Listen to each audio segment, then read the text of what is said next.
It's time for the Happiest Hour, sponsored by Quista Paces Markets. I love doing this segment because I consider Great Day, Louisiana the happiest hour, and I get to drink on TV with the owner of Quista Paces. It's Adam Quista Pace who joins me now. And Adam, this week we're focusing on a popular drink during summertime. Even I like it, sangria. What do you love about a sangria?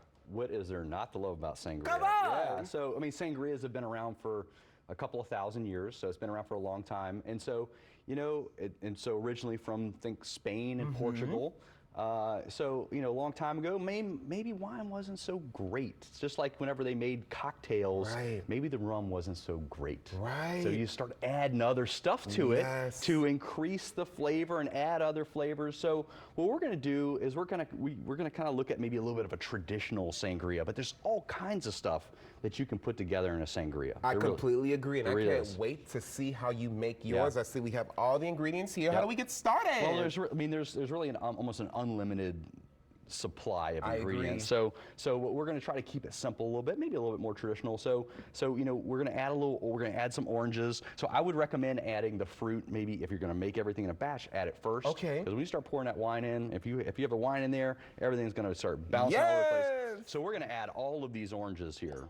All right. Love it. So we're going to add all the oranges, and we're going to add a little bit of orange juice. So we juiced an orange as well. Yes, because we're adding that flavor as well. That's right. That's right. And then I see you have lemons here. Throw the lemons in there. Same things with the lemons. And sorry, because we're just going to let it macerate for a little while. It depends on the size of the container that you're going to use.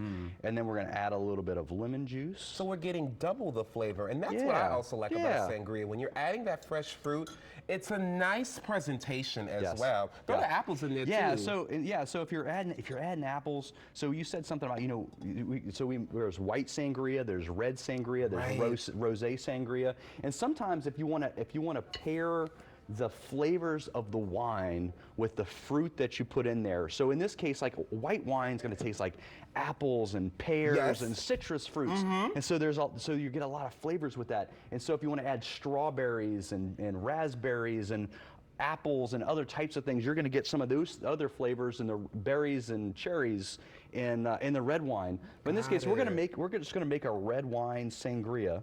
Oh, we're putting red wine in here. Why not, right? Why not? It's the summertime almost. Come on. And so a lot of times people ask us, well, what kind of wine do you want to put in there? Well, you don't really need to put anything really fancy in there, because you definitely want it to be a little bit, you use a drier style wine, because what you can do is we're going to add a little bit of sweetness. Yes, come on, simple syrup. Yeah, so we're going to add a little bit of sweetness. The secret ingredient to any cocktail, in my opinion. That's right, because you love sweetness. I do. I was born sweet. You know what I'm saying? That's right. That's right.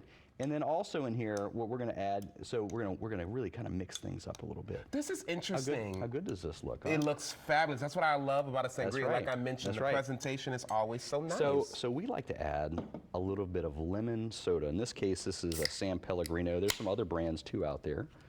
And so this is going to give it some bubbles. Yes, come on, a little bubble. And some sparkling, that's right. And you know, I see a lot of sangrias on the menu that are adding other liquors, right? Some brandy. That's right. Some vodka possibly. What would you suggest? What's the Adam Quista Pace favorite? So I would recommend adding a little bit of brandy to it. Yeah, and so the thing is that one of the reasons why we like to add brandy is because it's going to give it a little bit of kick.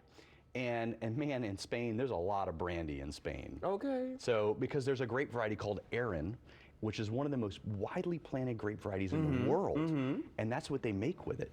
I love it. Yeah, they do a great job. So you want to give us a taste? Absolutely. You know how I roll. You all are seeing the recipe on your screen. The Rioja is actually a brandy. So if you really want to get a little freaky this summer, add a little brandy. Absolutely. Oh, thank you so much. And while I try this, I see we have some food here. Let's talk about food pairings and sangria. So I think one of the great things about a lot, I guess that Spanish culture, I know it's good, huh? It's so interesting because adding I'm gonna taste it myself. The orange juice and the lemon juice, it really, in my opinion, upgrades the red wine. Because red wine can just be red wine, you know, but because you're adding all these extra flavors, I think it's great. And as you all can see right now, we're focusing on the food here. Talk to me about what we have here. So we have some We have some canned fishes. Okay. So think of all this stuff is like in Spain. So we have a little cheese and charcuterie. We have nuts. So we have, let's see, what else we have? We got some almonds over there. Olives? We have olives. So these are real easy finger foods, stuff that's easy to drink. Oh, the cheese is There we go. cheesing, okay? This one- And you know, it's not just red wine that's made with sangria. Yep. This has what? Some watermelon in it? Yeah, so there's watermelon in here, there's grapes, and so this one's made with a rosé. All right? Oh yeah. You like Now that? Mm-hmm. this is summertime fine right here. Yeah.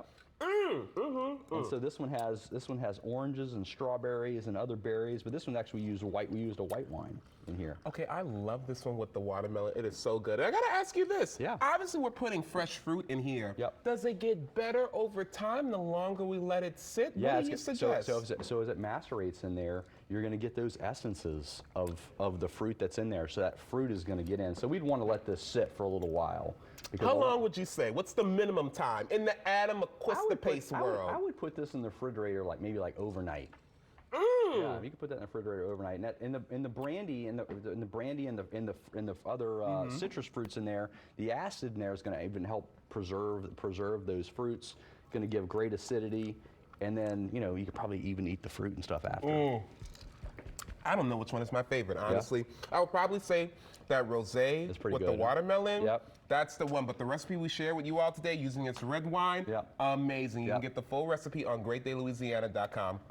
After today's show. I need to slow down. I got a whole show to get through today, Adam. Thank you so much for being here. Thank Three you. different sangrias. And look, if you want to pick up any of the ingredients to make your next sangria, head over to Acquista Paces. They have 3 locations, one in Covington, one in Mandeville, and one in Slidell. Check out the cheese section as well. It is very impressive. For more information, acquistapace.com is their website. And remember, everybody, always drink responsibly. We'll be right back.